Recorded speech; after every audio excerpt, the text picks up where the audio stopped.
چې په تېرو شوو قومونو کې یو سړی دی، د هغه نوم دی کفل. او هغه کفل د هغه جرایم چې وو نو دا د هغه محبوبه مشغله وه، او په یو شپه کې به پته نه لګي چې هغه د څومره زنانو د جینکو د هغې د عزتونو سره لوبې کولې. ښه ځکه چې ډېرې پیسې ورسره وې، ډېر دولتمند و،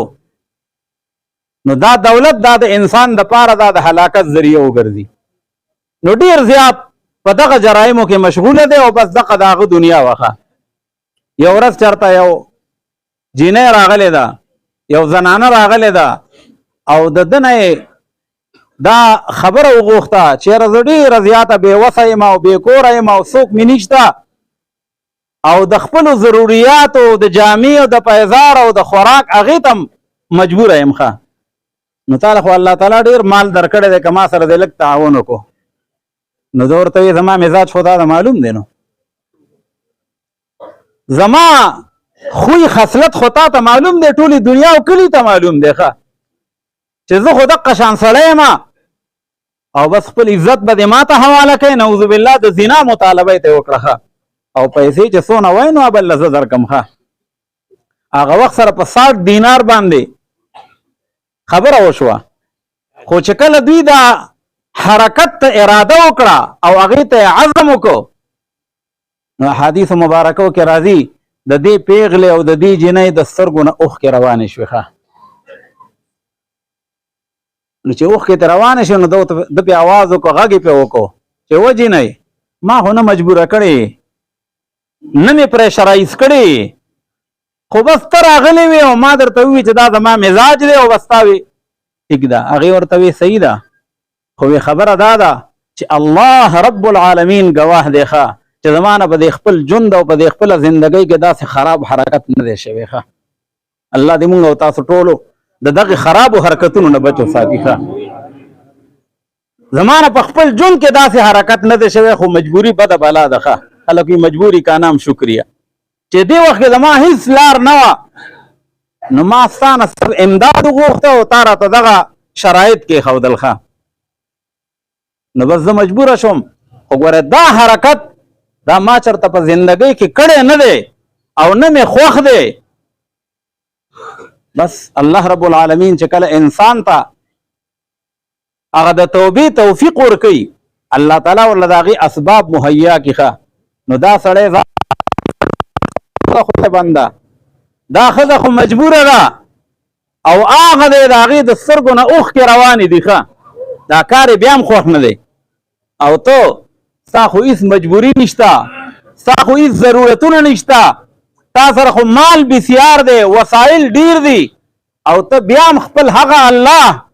چې د اسمان یې ودرولی دی او د ځمکه یې غوړولې ده او زما په دې وجود کې چې دا سا ځي او راځي، نو دا د هغه مهرباني ده، او ته نن بیا خپل خوږ الله خفه کوې. هغې ته یې ویې واوره وی دغه 60 دینار دا هم ستا مفت شو، او چې ته یو ښځه ذاتې او ته وایې چې داسې حرکت زما نه په خپل ژوند کې نه دی شوی، زما نه خو بلا حرکتونه شوي دي. ښه خو الله ګواه کوم چې د نن نه پس به کفل هم داسې نالایق حرکت نه کوي. ښه توبه یې ووښکله او د الله شان ته ګوره. احادیثو کې راځي چې کله شپه شوه نو دی د هغه شپې چې کوم دی نو شپې وفات شخه، او چې کله وفات شو نو د خلقو خو مختلف سوچونه وو، لیکن سار هغه وخت عجیبه و، په هغې کې به یې سار که چا به ګناه وکړه هم په تنبه باندې به یې ورته لیکلی وه. ښه بورډ به ورته لګېدلی و چې داسې نالایقه حرکتونه یې کړي دي، او چې کله د توبه ووښکله نو هلته یې سار لیکل شوي دي په تنبه باندې غیبي لیکل دي ښه چې ان الله قد غفر للکفل، الله تعالی کفل ته هر څه معاف کړل. ښه الله تعالی کفل ته معافي وکړه. د اخلاص توبه نبی مهربان حضرت محمد صلی الله علیه وسلم فرمایي چې زما یو امتی په خپلو جرایمو باندې توبه وباسي، د خپل ګناهونو نه توبه تایب شي، او د سترګې نه دومره واړه څاڅکي رارتاو شو لکه د مچ د سر عمره. خو دا انسان دی به هغې پورې جهنم ته لاړ نشي چې څو پورې هغه پی هغه د غوا په هغه غولانځه کې واپس لاړ نشي ښه نو پی خو په غولانځه کې واپس نه ځي چې اخلاص او نصوحه والا توبه یې ښه خو دا ګوره یاد ساتئ یاره توبې خپل تفصیل دی د هغې خپل شرایط دي نن مونږه سره دا فکر نه نه په ژوندانه باندې او نه که زمونږ پلار مړ شي رور مړ شي ښځه مړه شي نو نمایشونه خو ډېر کوو ښه او د فلانکي خیرات ته ټوله دنیا خبر ده ښه او دا تپوس نه کوو چې ده باندې چې مونځونه و د هغه مونځونه به یې څه پوزیشن ښه د هغې کفاره د هغې فدیه هغه روجې چې خوړلې وې د هغې به څه کېږي قسمونه یې خوړلي وو مات کړي دي کفارې پې لازمې شوي دي د هغې به څه کېږي حج پې باندې فرض شوی زما په دې بابا باندې ځکه دا خو بچو ته خامخا پته وي ځکه هغه مال خو هغې ته پاتې شي هغې ته پته ده چې به زمونږ پلار سره مال و که نو هغه مال د سره و او حج د بیت الله پې نه دی کړی ښه آیا د دې به څه کېږي زکاتونه 10 کاله د سره دا مالو او 10 کاله د دې ځمکې نه په منونو باندې شړشمې جوار او غنم او د دې باغ نه دا دومره دومره فروټ او میوې دا راوړي دي خو چېرته عشر خو یې نه ورکړی ښه نو چې نن مونږه د توبې تفصیل دا دی چې ورسره هغه خپل چې کوم زما په ذمه لازمیږي هغه خپله ذمه او هغه خپله غاړه خلاصه کړو خو دې وجه نه عقلمند سمجدار او هوښیاران بچي هغه وي چې هغه بیا د خپلو والدینو د خپلو مرحومینو د هغې د دغې د غاړې د خلاصېدو د هغې باره کې فکر کوي ښه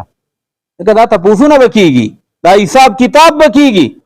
بهرحال زما عزتمندو محترمو الله رب العالمین وفرمایل چې یا ایها الذین آمنوا اتقوا الله الله وی ایمان والو دا الله نه ویریږئ او بیا